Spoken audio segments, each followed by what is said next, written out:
देखिए, भारत जो है वो आज से नहीं है, बहुत सालों से तैयारी हो रही है कि अपना जो डिफेंस होना चाहिए बहुत स्ट्रांग होना चाहिए।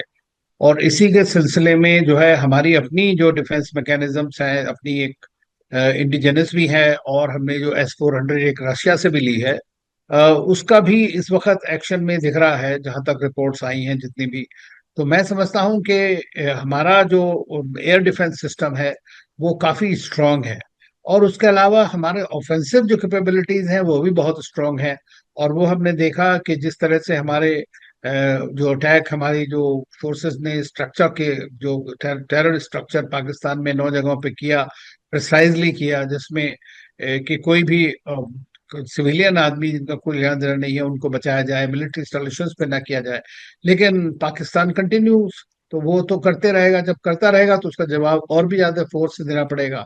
तो जो आप देख रही हैं या जो दिख रहा है वो एक रियलिटी है जिसको दुनिया भी जानती है और देख रही है कि भारत अपनी डिफेंस और अपनी ऑफेंस कैपेबिलिटीज दोनों को ही बहुत स्ट्रेंथन किया है बीच में। देखिए, आप उनको रफाल को भले ही वरदान साबित कहें, लेकिन असली बात यह है कि जो हमारे एयरफोर्स के जो ऑफिसर्स जो उनको फ्लाई करते हैं उनका भी कोई सानी नहीं है। एक से बढ़कर एक हमारे जो पायलट्स हैं वो सुपर्ब हैं।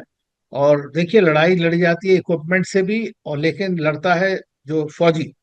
और जो हमारे फौजी हैं उनका इतना जबरदस्त एक्सपर्टीज है और उनकी प्रोफेशनलिज्म है और स्ट्रॉन्ग, जो दुनिया जानती है। पता नहीं आपको याद है कि नहीं है, काफी साल पहले हमने अमेरिका के साथ में एक वॉर गेम किया था।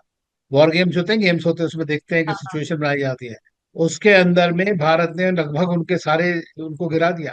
तो आप ये सोचिए कि ये भी बड़ी इंपॉर्टेंट बात है। ऑफ कोर्स टेक्नोलॉजी, मशीन और रफाल अपने आप में एक अच्छा, बहुत अच्छा एक प्लेटफॉर्म है।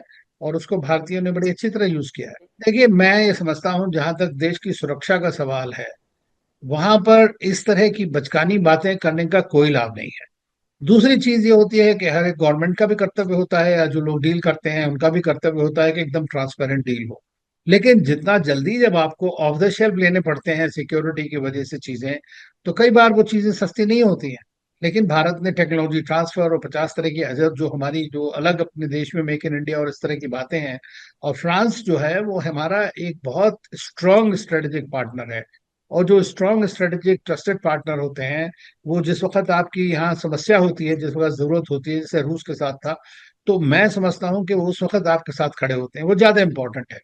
तो नेचुरली है कि लोगों को लगेगा कि देखिए, भारत की सुरक्षा और जो समृद्धि है और जो भारत की सॉवरेनिटी है, उसके बारे में तो कोई कॉम्प्रोमाइज नहीं किया जा सकता। देखिए, मेरा मानना दूसरा, दुनिया हालांकि डिप्लोमेटिक रिलेशंस, लोगों के साथ बातचीत करना, अब तो हर आदमी यही कह रहा है कि साहब लड़ाई नहीं लड़नी चाहिए, लड़ाई कम हो जानी चाहिए, डी एस्केलेशन है, हम भी दुनिया में यही कहते रहे हैं।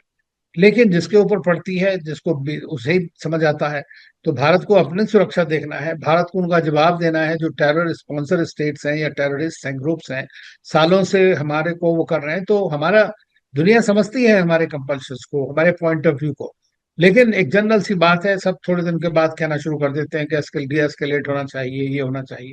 तो बड़ा आसान है उनके लिए कहना, क्योंकि वो उससे सफर नहीं कर रहे हैं। अमेरिका के उन्हें सफर किया एक बार 9/11 में, आपने देखा क्या किया उन्होंने अफगानिस्तान में जाके। रूसियों ने चेचन में क्या किया, चाइना ने अपना इधर उधर क्या करता है। तो जब सब दूसरा, हर एक देश के लिए अलग अलग डेफिनेशन थोड़ी ना होगी टेररिज्म के लिए। तो हम तो कहते हैं कि जो टेररिस्ट हैं जहां पर भी हैं उसको ग्लोबल एक्शन लेना चाहिए और उनको नेस्तनाबूद करना चाहिए।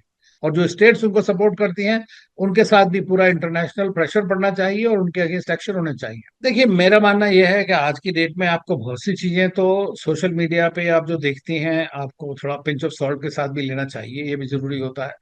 देखिए, पाकिस्तान ने IMF से रिक्वेस्ट करी है, पाकिस्तान की इकोनॉमिक हालत है बहुत ज्यादा खराब। और लोग कहते हैं कि अगर वॉर शुरू होता है तो बिल्कुल ही खत्म हो जाएगा जो थोड़ा बहुत बचा खुचा उनका है। तो वो तो IMF के पास गए हैं, 1.3 और 1.7 मिलियन जो भी उनको चाहिए, बिलियन डॉलर्स चाहिए उसके लिए मांगने।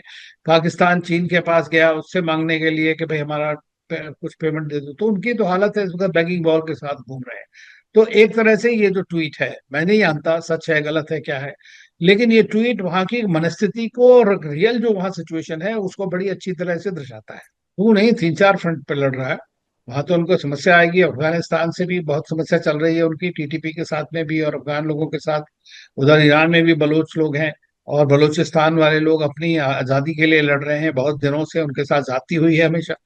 तो अब नेचुरली है कि अगर उनका डेवलपमेंट नहीं होगा, आप एक कंट्री के अंदर में है और वहाँ डेवलप नहीं होता है, वहाँ उनकी एक्सप्लॉइटेशन होता है, तो खड़े ही होंगे आपके खिलाफ। तो वही हो रहा है वहां पे। तो ऐसे में उनको एक मौका मिल जाता है कि पाकिस्तानी स्टेट इस वक्त स्ट्रेस में है, तो वो अपना जो उनका एजेंडा है उसको आगे बढ़ाएं, अपनी इंडिपेंडेंस की बात रखें। तो ये तो नॉर्मल है। पाकिस्तान के लिए चाहे टू फ्रंट वॉर, इंडिया भी लड़ाई नहीं लड़ना चाहता है, लेकिन ये है कि अगर वो अपनी तरफ से हमारे ऊपर अटैक करेंगे तो उसका मुंह तोड़ जवाब भारत देगा। अब उसमें चाहे उनका स्प्लिंटर हो, देश बढ़ जाए, कुछ हो जाए, ये उनकी अपनी जिम्मेदारी है। Thanks for watching the video. If you like it, please press the like button, share your views in the comment section, and please subscribe to India News TV for more such updates.